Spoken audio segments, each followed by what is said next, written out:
Alright, magandang araw po sa inyong lahat mga kababayan. Batang Maynila to, it's pag-usapan natin itong nasa ating screen.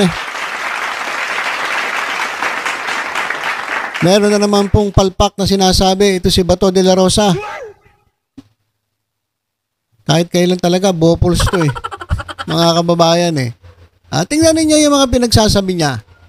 Ito mga kababayan, sabi niya rito, sa na-interview po kasi siya na-interview siya sa DWIZ. Sa radyo.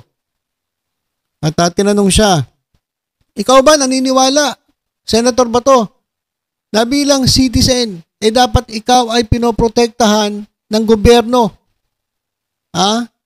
At ngayon sa sitwasyon mo, dapat ba ikaw ay pinoprotektahan ni Pangulong Bongbong Marcos laban sa ICC? Ayun yung tanong nung sa radyo. Tingnan niyo yung sagot niya. Well, it is the duty of the government to protect its citizens. Duty ng gobyerno yan. Responsibilidad ng gobyerno yan. At kapag ikaw ay pababayaan ng ating gobyerno, particularly ng chief executive o ng presidente, yan ay impeachable offense. Ito sabi ni Bato de la Rosa. Kapag ako hindi pinotektahan ng gobyerno ni Pangulong Bongbong Marcos mismo, kung siya mismo hindi niya ako pinotektahan, kasi citizen ako Citizen ako ng bansa na kanyang pinamumunuan. Kapag hindi niya ako pinotektahan, pinabayaan niya ako laban sa ICC, ayan po ay malaking kasalanan. Yan po ay labag sa batas at yan po ay impeachable offense. Siraulo pala to Sa totoo lang mga kababayan, bopuls to. Biruin niya mga kababayan ang gusto niya mangyari, protektahan siya ni Pangulong Bongbong Marcos laban sa ICC. Dahil kapag hindi siya pinotektahan, itong si Pangulong Bongbong Marcos ay pwedeng ma-impeach. Tingnan mo yung katukwiran nito. Eto mga kababayan, mali ito Mali ito. Sabi niya, it is the duty of the government to protect its citizens. Mali po yan. Sabihin niyo, hindi tama yan. BMT, tama yan kasi dapat tayo ay pinoprotektahan ng gobyerno. Bilang presidente, si Pangulong Bongbong Marcos dapat pinoprotektahan niya ang kanyang mga citizens. Mali po yan Mali po yung sinabi ni Bato, mali yan. Ito po ang tama.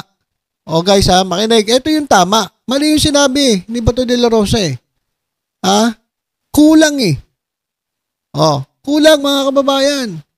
Sige nga, ulaan nyo nga. Kulang Dapat ganito sinabi niya. Ang duty po ng gobyerno ay protektahan ang kanyang mga law-abiding citizens. Yung mga law-abiding citizens, yung sumusunod sa batas, yung nagre-respeto sa konstitusyon, yun ang dapat pinoprotektahan ng gobyerno, yun ang dapat pinoprotektahan ng presidente ng Pilipinas. Yung mga law-abiding citizens, yung sumusunod sa batas, yung hindi sumusuway sa batas,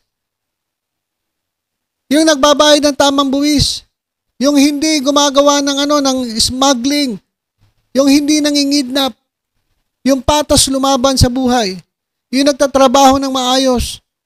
Yan po ang dapat protektahan ng gobyerno at ng presidente. Law-abiding citizens. Hindi po citizens lang. Kasi si Bato de la Rosa, citizen yan, pero hindi yan law-abiding. Anong gusto mo mangyari? Protektahan ni Pangulong Bongbong Marcos kahit katulad ninyo na gumurgor, na nagpatokhang na mga inosenteng mga biktima nung panahon ninyo. Ano, tanga? Gusto niyo protektahan kayo ng presidente dahil citizen kayo? Kahit hindi kayo law-abiding citizen, dapat ang pinoprotektahan lang ng gobyerno ay yung mga law-abiding citizen. Kagaguhan itong sinasabi ni Bato de la Rosa na dapat siyang protektahan ng gobyerno. At dapat hindi niya pinapapasok ang ICC sa bansa kasi responsibilidad ng gobyerno na protektahan yung mga kanyang yung mga mamamayan? Hindi. Hindi responsibilidad ni Pangulong Bongbong Marcos at ng gobyerno na protektahan ang mga tolongges na katulad mo. Ang responsibilidad ng gobyerno, ang trabaho ng gobyerno ay dapat pagpanagutin ang mga sumusuway sa batas. Yan po yung responsibilidad ng presidente. Tama naman yung sinabi niya. Konting tama. Na dapat protektahan ng gobyerno kanyang mga citizens. Pero meron pang karugtong yun. Dapat yung mga law-abiding citizens, ayan ang poprotektahan ng gobyerno. Hindi yung mga pasaway na katulad ninyo. Hindi yung nananawagan na ipabagsakin ang gobyerno. Hindi yung nagmumura sa gobyerno. Hindi yung mga magnanakaw. Hindi yung nagtatanggol sa mga demonyo. Bobo ang putik. Tapos, palalabasin nyo, impeachable offense. Kasalanan pa ngayon ni Presidente Bongbong Marcos kung hindi kayo ipagtanggol sa ICC. Sira ulo. Hindi, di ba mga kababayan? Dapat yung mga yung mga sumusunod sa batas ang protektahan. Minsan nga, hindi nangyayari yun eh. Dahil sobrang lakas na itong mga mayayaman. Minsan nakakawawa po talaga yung mahihirap. Na wala silang kasalanan pero sila yung nakukulong. Sila ay law-abiding citizen pero hindi sila na ipagtatanggol ng maayos sapagkat yung mga mayayaman na mga tolongges na sumusuway sa batas, yung pa yung yung mapipera, kaya yung ilang mga judges na nababayaran, mas nabibigyan pa ng hatol yung walang yung mga inosente.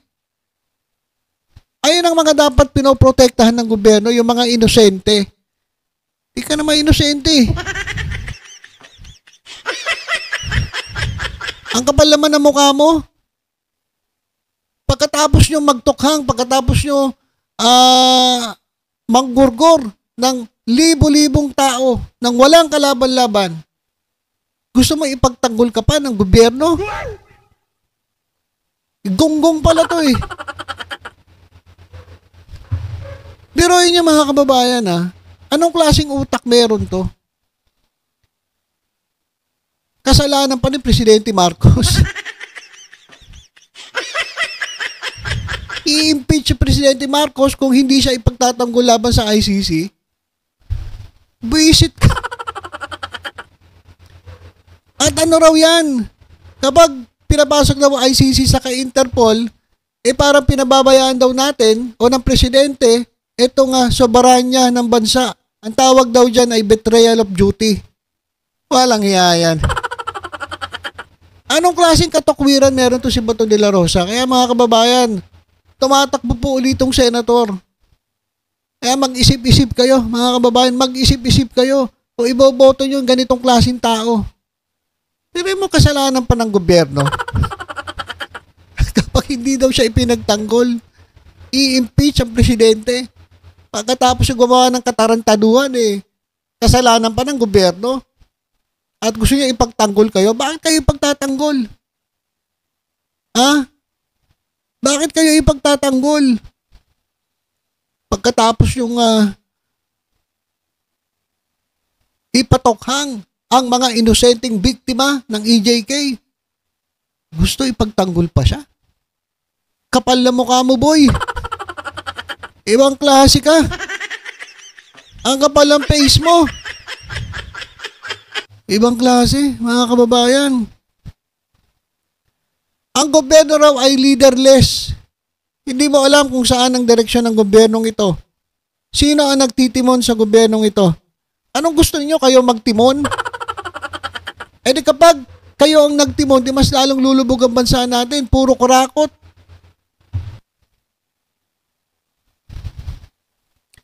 Alam niyo mga kababayan, wala na po sa ayos ito Yung katokwiran nito ni Bato de la Rosa. Ang kapal na muka, mga kababayan. Gusto niyang ipagtanggol siya ng gobyerno. Tama yung responsibilidad ng gobyerno na pangalagaan, protektahan ng kanyang mga law-abiding citizens. Hindi citizen lang. kasi maraming citizen na tulongis na katulad mo. Yan. Biruin nyo yan. Kailangan pa raw ipagtanggol. Tapos parang parang sinasakop na raw tayo na ibang bansa. Tanga pala to eh. Paanong sinasakop? Dahil pagpunta raw ng ICC, mga ibang bansa raw yan, mga puti daw yan, puti. Unang-una, kaya kumilos ang ICC sapagkat meron po reklamo. At ang yung reklamo na yan ay galing po sa kapwa natin Pilipino, pamilya po ng nabiktima ng tukhang. At dahil nga, nababagalan sila dito po sa proseso ng hustisya sa ating bansa, lumapit na po sila sa ICC. Hindi naman yan basta nakialam na pumasok dito, pakialaman ko nga itong Pilipinas. Hindi ganun Meron po kasing reklamo na inihain ang mga biktima, ang pamilya ng biktima sa ICC, sa human rights violations. Kaya sila kumikilos, nag-iimbestiga sila. Inamin na rin yan ni Secretary Remulla na meron silang pagkukulang sa mag-iimbestiga. Hindi nila kayang tugunan itong mga investigasyon na sobrang dami kasi. Pero inyo 30,000, ilan pa lang na-imbestiga ng DOJ? 50? Abutin tayo ng ng ilang dekada bago maimbestigahan lahat. So, inamin na rin ng DOJ, mahirap 'yon. Kaya nga, hayaan na lang nila, makikipag-cooperate na lang sila sa ICC para managot itong mga may kagagawan ng mga paglabag sa karapatang pantao. Tapos ang kapal na mukha nitong hinayupak na to, na sasabihin niya pagtanggol niyo ako, pag di niyo ako pinagtanggol, i-impeach namin kayo. Ayop yan. Ibang klase. So yan, nakaka-busy talaga to. Kupal ka ba? Ayan po sinasabi ni Bato de la Rosa. Kaya mga kababayan, sa Mayo po, sa eleksyon, tumatakbo po itong senator muli. Huwag na po natin bigyan ng pagkakataon na mabalik to sa kapangyarihan. Kasi ginagamit niya lang ang kanyang kapangyarihan para iligtas ang kanyang sarili, ipagtanggol yung kanyang mga kaibigan, katulad ni Kibuloy, at kung sino-sino pa, si Bantag, kung sino-sino pa. Hindi na po ito naglilingkod para sa taong bayan. Puro pansariling kapakanan lang po ang iniisip nitong taong ito. At sa sobrang kakapala ng muka, gusto niyang ipagtanggol siya ng gobyerno dahil siya raw ay citizen ng bansa. Hindi po ganun yun. Ang dapat lang ipagtanggol ng gobyerno ay yung mga law-abiding citizens.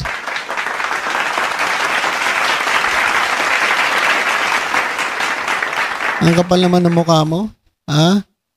Law-breaking citizen ka. Gusto mo ipagtanggol ka ng gobyerno? Iraulo Busit Okay, so yun lang muna mga kababayan. Basta tutok-tutok lang po dito sa Batang Maynila to sa iba pang updates. Ingat po tayong lahat. God bless po.